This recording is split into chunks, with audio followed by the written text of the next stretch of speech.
NDA में हुआ मतभेद, मोदी के चक्कर में आपस में लड़ पड़े।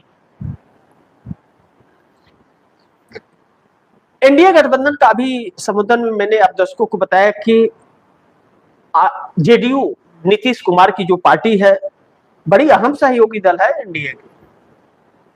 बिहार में तो खैर 21 साल से सत्ता में नीतीश कुमार के साथ 20 साल 6 महीना भाजपा सत्ता में रही, लेकिन 20 साल 6 महीने बाद नीतीश कुमार को मक्खी की तरह निकाल करके फेंक देगी, कभी सपने में सोचे नहीं थे।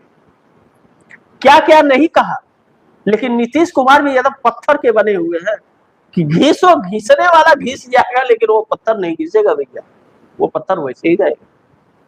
मानसिक तौर पर बीमार बता दिया, उनका दिमाग काम नहीं कर रहा है, वह हाथ हिलाते रहते हैं, पैर छूने लगते हैं, क्या क्या वायरल नहीं किया। लेकिन 25 से 30 फिर से नीतीश इसी नारे के साथ चुनाव जीता गया। यानी कि एसआईआर के बाद भी एनडीए गठबंधन चुनाव नहीं जीत सकता था। अगर 14,000 करोड़ रुपया वर्ल्ड बैंक का कर्ज लिया हुआ पैसा जो विकास के लिए लिया गया था, 1,22,00,000 जीविका दीदियों महिलाओं को और जीविका दीदियों को मिला के 1,22,00,000 महिलाओं को 10-10 हजार रुपये बांटे। इसके बावजूद 25 से 30 फिर से नीतीश का नारा लगाना पड़ा, तब जाकर के चुनाव में फतेह हासिल हुआ। चोरी करना पड़ा इसके बावजूद। एडीआर के संस्थापक प्यारेलाल गर्ग ने महाराष्ट्र के 2 अधिकारियों को मिलाकर के 3 लोगों ने एक 27 पन्ने की रिपोर्ट तैयार किया और उस 27 पन्ने की रिपोर्ट में यह खुलासा किया गया कि 102 सीटें महागठबंधन से एनडीए गठबंधन ने चुरा लिए। शब्दों पर गौर कीजिए, चुरा लिए। इस शब्द का इस्तेमाल प्यारेलाल गर्ग ने किया अपने 27 पन्नों की रिपोर्ट के बाद। यानी कि एसआईआर भी इन्हें जिता नहीं पा रहा है।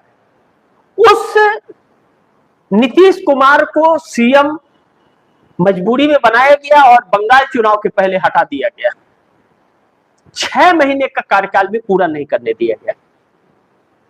इसीलिए बिहार के लोग कह रहे हैं कि 25 से 30 फिर से नीतीश 6 महीने में हो गए फिनिश। उस जेडीयू के अंदर सम्राट चौधरी को सीएम बनने के लिए 68 विधायक बागी हो गए थे।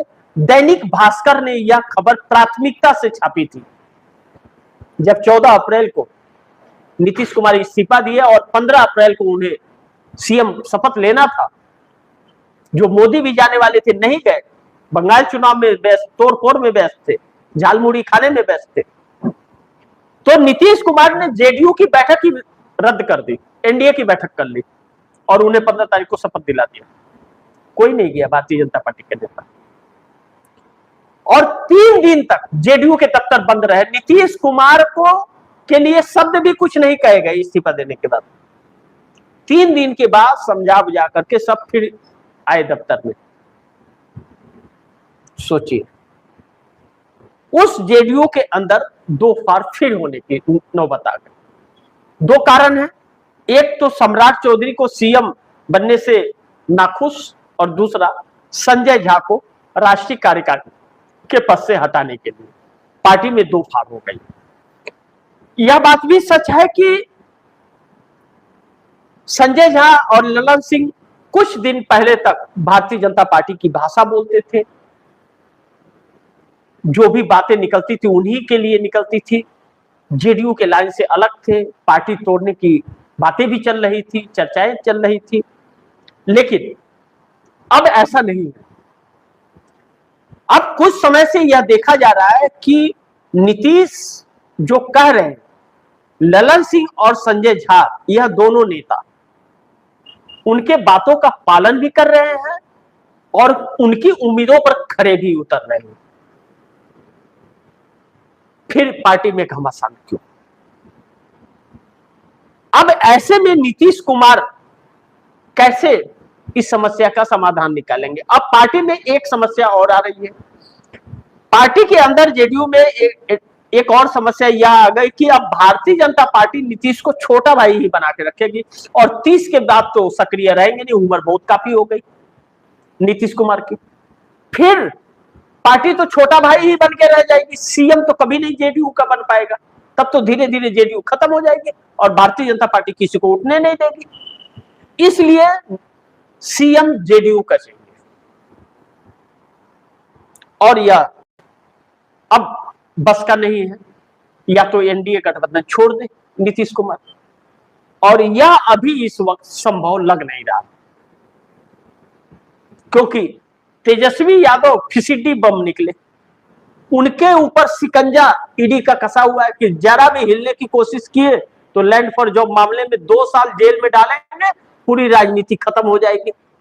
2 साल जेल में और 6 साल चुनाव नहीं लड़ पाएंगे, 8 साल हो गया, तब तक राजनीति पूरी तरह से खत्म हो जाएगी, पूरी तरह से वह कंप्रोमाइज है। तो कोई रास्ता इनके पास है ही नहीं, साथ रहना पड़ेगा। अब क्या भारतीय जनता पार्टी सीएम बनाएगी? मुझे लगता तो नहीं है। और नीतीश के पास ऑप्शन क्या है? नीतीश चाहे तो बहुत कुछ कर सकते हैं और ना चाहे तो देखते रह सकते हैं।